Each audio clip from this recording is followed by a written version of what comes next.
காட்டி கொடுத்தால் காசு, உண்மையாவே காட்டி கொடுத்தால் ஹெச்எம்ஆர்சி காசு கொடுக்குமா? இந்த கேள்விக்கான பதிலை தான் இந்த காணொலியில் நாங்கள் பார்க்க போகிறோம். இந்த காணொலியோட நோக்கம் உங்களை இப்படி செய்யுங்க அப்படி செய்யுங்கன்னு அட்வைஸ் கொடுக்கறது இல்லை, இப்படியும் ஒரு விஷயம் இருக்குன்றத நம்மளோட மக்களுக்கு கொண்டு போய் சேர்க்கறதுக்காகத்தான் இந்த காணொலி. வாங்க வீடியோக்குள்ள போகலாம்.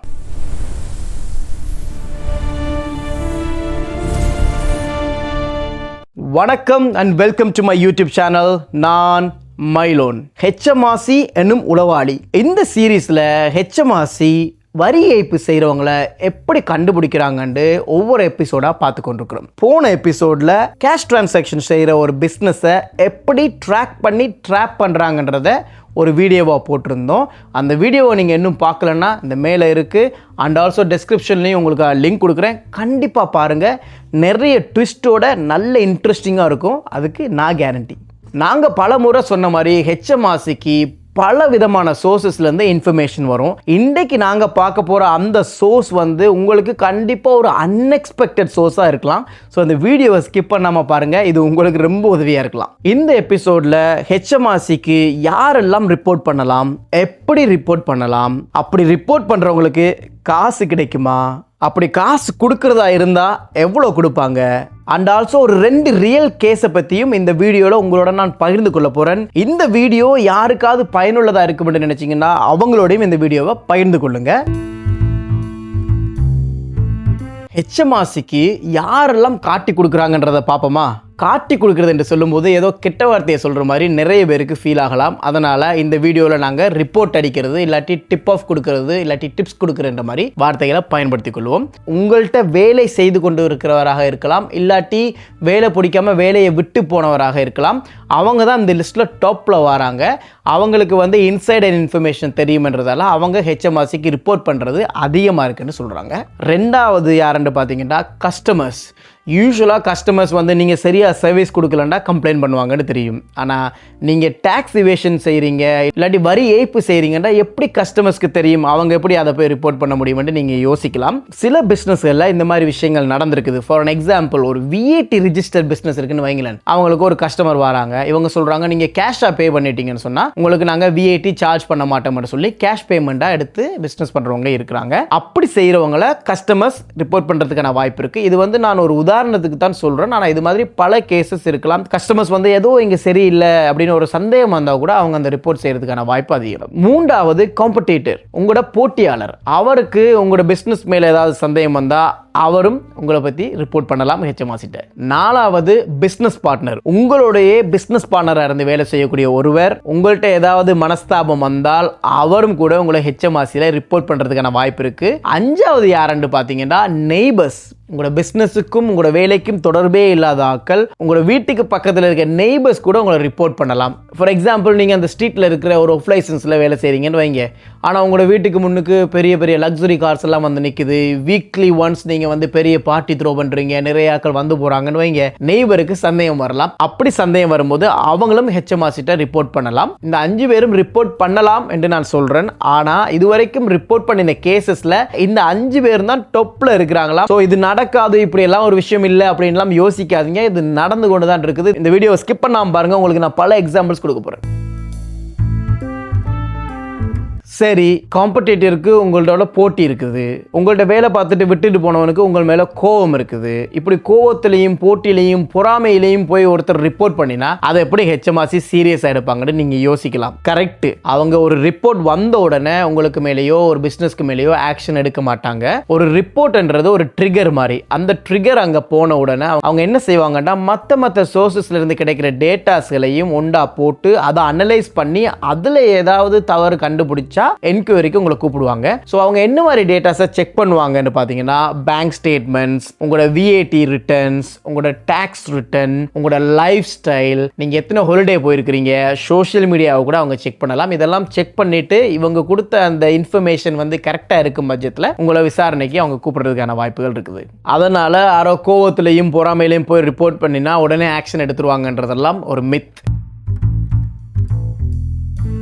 யாரெல்லாம் ரிப்போர்ட் அடிக்கிறாங்கன்றதை பற்றி பார்த்தோம். அதை எப்படி செய்கிறாங்க, அதை எப்படி செய்யலாம்ன்றதை பற்றியும் பார்த்துருவோம். கவர்மெண்ட் வெப்சைட்லேயே இதை ரிப்போர்ட் பண்ணுறதுக்கு ஒரு ஃபார்ம் இருக்குது. அந்த ஃபார்மை ஃபில் பண்ணி நீங்கள் அனுப்பலாம். ரெண்டாவது ஆப்ஷன் ஃபோன். நீங்கள் டைரெக்டாக ஹாட்லைன் இருக்குது, அந்த லைனுக்கு ஃபோன் பண்ணி இப்படி நான் சஸ்பெக்ட் பண்ணுறேன்ற விஷயத்தை நீங்கள் ரிப்போர்ட் பண்ணலாம். மூன்றாவது விஷயம், நீங்கள் இமெயில் சென்ட் பண்ணலாம். இதில் ஒரு முக்கியமான விஷயம் இருக்குது. என்னென்னு பார்த்தீங்கன்னா, உங்களோட பேரையும் உங்களோட டீட்டெயில்ஸையும் போட்டு நீங்கள் ரிப்போர்ட் பண்ணுறதுனாலும் பண்ணலாம். அனானிமஸாகவும் உங்களோட பேர் டீட்டெயில்ஸை போடாமலும் நீங்கள் ரிப்போர்ட் பண்ணலாம். ஹெச்எம்ஆர்சி இதை எப்படி என்கரேஜ் பண்ணுறாங்கடா, நீங்கள் ரிப்போர்ட் பண்ணி அவங்க ஒன்றும் கண்டுபிடிக்கலண்டா உங்களுக்கு பெனால்ட்டியோ உங்களுக்கு மேலே கேஸோ எல்லாம் போட மாட்டாங்க.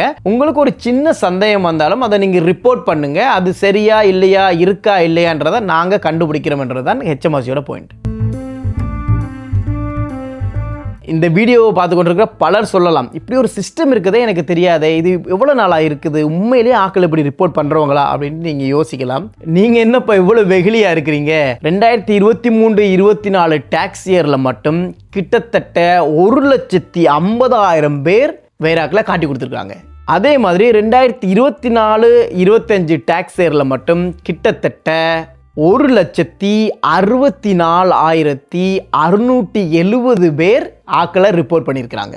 இதில் நீங்கள் பார்த்தீங்கன்னா 2023-24க்கும் 24-25க்கும் அந்த ரிப்போர்ட்டோட எண்ணிக்கையில் கிட்டத்தட்ட 9% உயர்ந்திருக்குது. இந்த காட்டி கொடுக்குற வேலை இருக்குல்ல, இந்த ரிப்போர்ட்டிங்ஸ், இது போக போக அதிகமாகிக்கொண்டே போகும் என்று ஹெச்எம்ஆர்சி ப்ரிடிக்ட் பண்ணுறாங்க. அது ஏனென்றதை இப்போ கொஞ்ச நேரத்தில் சொல்கிறேன், வீடியோவை தொடர்ந்து பாருங்கள். அதுக்கு முன்னுக்கு நான் சொன்ன மாதிரி 2 ரியல் கேஸ் எக்ஸாம்பிள் உங்களுக்கு கொடுக்குறேன்னு பாருங்க. முதல் கேஸ் ரெஸ்டாரண்ட் இண்டஸ்ட்ரியில் நடந்தது. இது ஒரு தனிப்பட்ட நபரோ அல்லது அவரோட பிசினஸ் சார்ந்த ஒரு ஃப்ராட் இல்லை, ஆனால் ஓவராலாக ரெஸ்டாரண்ட் இண்டஸ்ட்ரியில் நடந்த ஒரு ஃப்ராட்.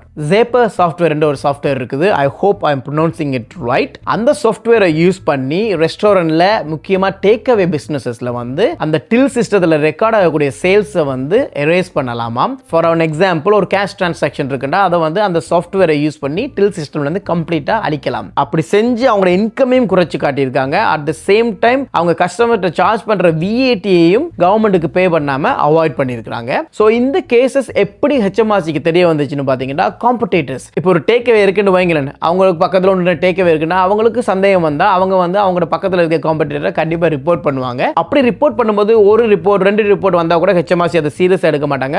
பட் பல பிஸ்னஸ்கள் அதை ரிப்போர்ட் பண்ணும்போது அவங்க அதை சீரியஸாக எடுத்து இன்வெஸ்டிகேஷன் பண்ணினதுல பல மில்லியன் பவுண்ட்ஸ் கிட்ட டாக்ஸை அவங்க ரெக்கவர் பண்ணியிருக்காங்க. ரெண்டாவது எக்ஸாம்பிள், நான் சொன்ன டாப்ல இருக்கிறாங்கன்ற ஒரு எம்ப்ளாயீஸ் ரிப்போர்ட் பண்ணின ஒரு கேஸ்.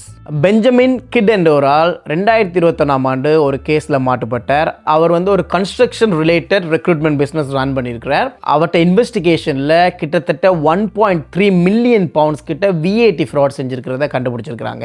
அது எப்படி ஹெச்எம்ஆர்சிக்கு தெரிஞ்சிச்சுன்னு பார்த்தீங்கன்னா, அந்த கம்பெனியில் வேலை செய்கிற எம்ப்ளாயீஸ் இருக்கிறாங்கல்ல, அவங்களுக்கு சரியாக சம்பளம் கொடுக்கப்படலை, கம்பெனிக்கு வருமானம் இல்லை, கம்பெனி ஃபைனான்ஷியலாக ஸ்ட்ரகிள் பண்ணுதுன்னு சொல்லி அவர் பலருக்கு சொல்லியிருக்கிறார். ஆனால் அவர்கிட்ட பர்சனல் லைஃப்பில் அவர் நல்ல லக்ஸுரியான காரெல்லாம் வாங்கி வச்சு அடிக்கடி ஹாலிடே போய் நல்லா ஜாலியாக இருந்திருக்கிறார். இதை நோட்டீஸ் பண்ணின அவர்கிட்ட எம்ப்ளாயீஸ் ஹெச்எம்ஆர்சிக்கு அதை ரிப்போர்ட் பண்ணினதுக்கு பிறகுதான் இந்த இன்வெஸ்டிகேஷன் ட்ரிகர் ஆகி அவருக்கு இப்போ 5 வருஷம் ஜெயில் தண்டனை கொடுத்துருக்குறாங்க.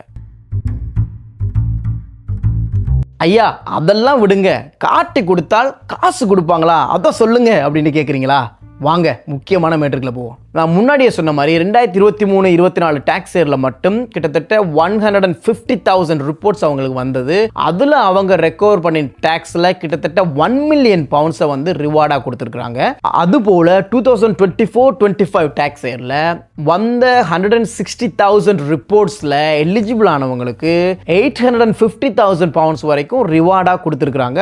ஸோ எஸ், காட்டி கொடுக்குறவங்களுக்கு ஹெச்எம்ஆர்சி காசு கொடுக்குது.